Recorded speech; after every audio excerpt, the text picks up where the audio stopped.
Assalamualaikum warahmatullahi wabarakatuh. Nama saya Intan Nabila Putri, NIM 105-2021-04, Pasien Pengampu Bapak Yustizar, MPDI. Di sini saya akan membacakan makalah yang berjudul Sejarah Arab Sebelum Islam. Peradaban Islam adalah terjemahan dari kata Arab, Al-Hadrah, dan Islamiyah. Dalam bahasa Arab ini sering kita terjemahkan ke dalam bahasa Indonesia dan kebudayaan Islam. Namun dalam perkembangan ilmu antropologi sekarang, kedua istilah tersebut telah dibedakan. Kebudayaan adalah bentuk ungkapan tentang semangat mendalam suatu masyarakat. Sedangkan peradaban lebih berkaitan manifestasi kemajuan mekanis dan teknologis. Kebudayaan lebih direfleksikan dalam seni, sastra, religi, dan moral. Sedangkan peradaban terrefleksi dalam politik, ekonomi, dan teknologi. Sampai tahun 1970-an, ruang lingkupnya mencakup 4 kawasan, yaitu yang pertama, kawasan pengaruh kebudayaan Arab, Timur Tengah, dan Afrika Utara, termasuk Spanyol Islam. Yang kedua, kawasan pengaruh kebudayaan Persia, Irak, dan negara-negara Islam di Asia Tenggara. Yang ketiga, kawasan pengaruh kebudayaan Turki. Yang keempat, kawasan pengaruh kebudayaan India Islam. Akan tetapi, sekarang kawasan itu menjadi luas dengan ditambahkannya Asia Tenggara sebagai suatu kawasan baru. Bangsa Arab sebelum Islam. Pada masa sebelum Islam yang diajarkan disebar luaskan ke bangsa Arab oleh Rasulullah SAW, orang Arab seringkali terjadi peperangan antar suku, diantaranya dikenal dengan perang Fujar karena terjadi beberapa kali antar suku. Yang pertama, perang antar suku Kinanah dan Hawazan, kemudian Quraisy dan Hawazan, serta Kinanah dan Hawazan lagi. Dan peperangan ini terjadi 15 tahun sebelum Rasul diutus.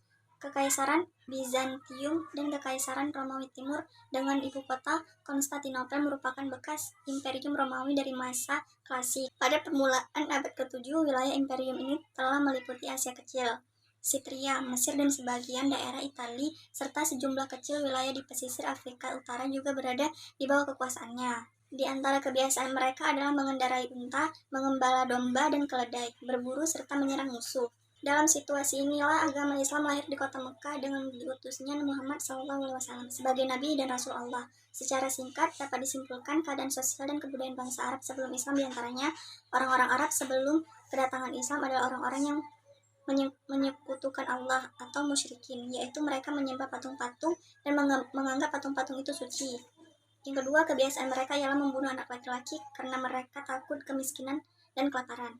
Yang ketiga, mereka menguburkan anak-anak perempuan mereka hidup-hidup karena takut malu dan celaan. Yang keempat, mereka orang-orang yang suka berselisihan, yang suka bertengkar lantaran sebab-sebab kecil, sebab segolongan dari mereka memerangi akan golongannya.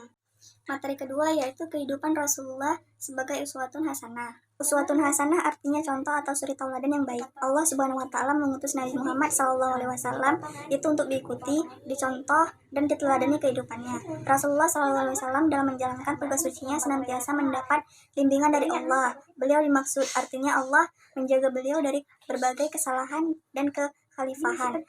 Apabila beliau mengajarkan sesuatu kesalahan atau khalifahan, langsung ditegur oleh Allah. Keteladanan Nabi Muhammad SAW dalam rumah tangga. Sebagaimana telah dijelaskan pada uraian di atas bahwa Rasulullah adalah manusia biasa. Beliau pun berumah tangga sebagai manusia pada umumnya. Semua sikap dan tingkah laku beliau dalam kehidupan sehari-hari, termasuk dalam berumah tangga, menjadi suri tauladan bagi umatnya.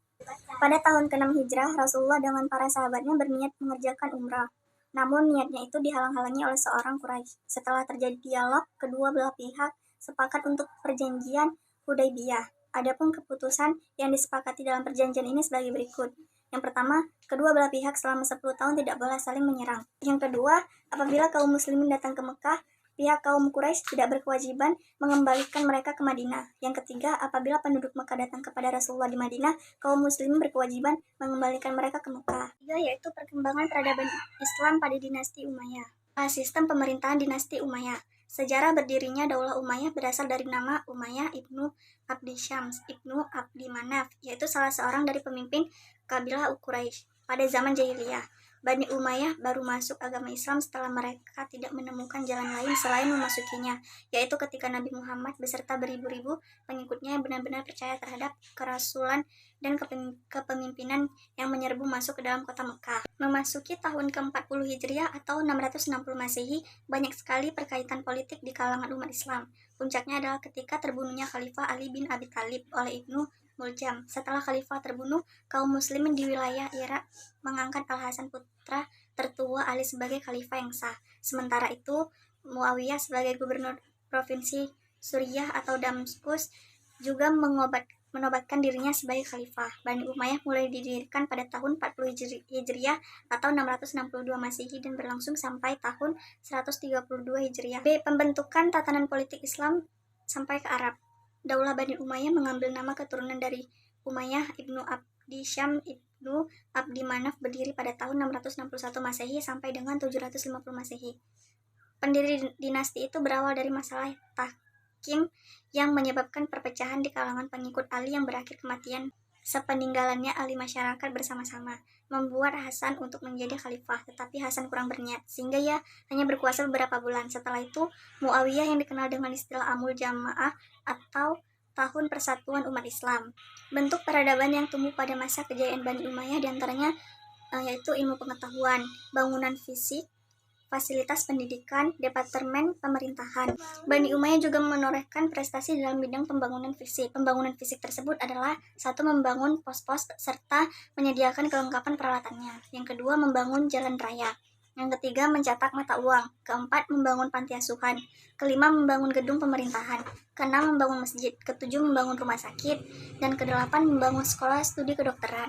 Pemerintahan Bani Umayyah selalu dipenuhi dengan intrik-intrik politik, sejak awal berkuasa sampai masa berakhirnya kekuasaan Bani Umayyah. Intrik-intrik politik yang dimaksud adalah masa Umar bin Abdul Aziz. Satu, menstabilkan perpolitikan dalam negeri berupa keberhasilan menghentikan aksi pemberontakan yang dilakukan kaum Syiah dan Khawarij dan menghentikan celaan terhadap Ali. Yang kedua, menyamakan kedudukan Muslim tanpa memandang status. Yang ketiga, mengambil kebijakan fisik berupa keringanan pajak sehingga banyak non-muslim yang memiliki Islam. Adapun sebab-sebab kemunduran dinasti Umayyah adalah sebagai berikut. Satu, khalifah memiliki kekuasaan yang absolut. Khalifah tidak mengenal kompromi. Menentang khalifah berarti mati. Contohnya adalah peristiwa pembunuhan Husain dan para pengikutnya di Kurbala.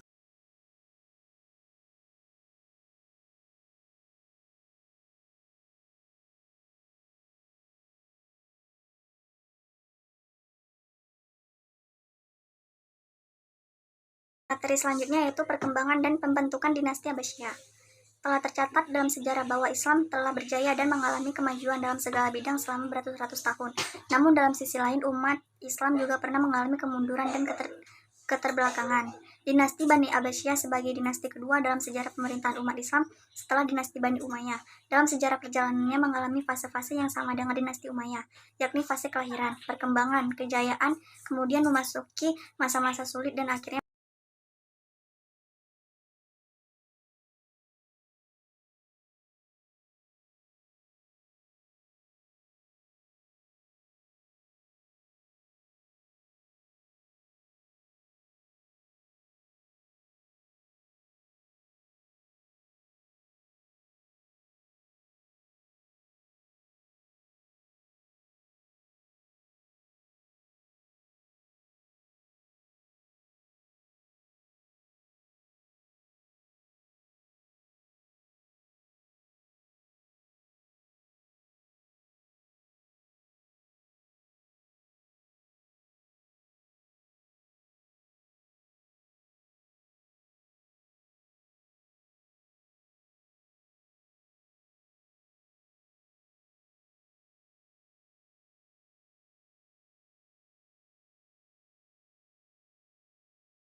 sekian presentasi dari saya. Assalamualaikum warahmatullahi wabarakatuh.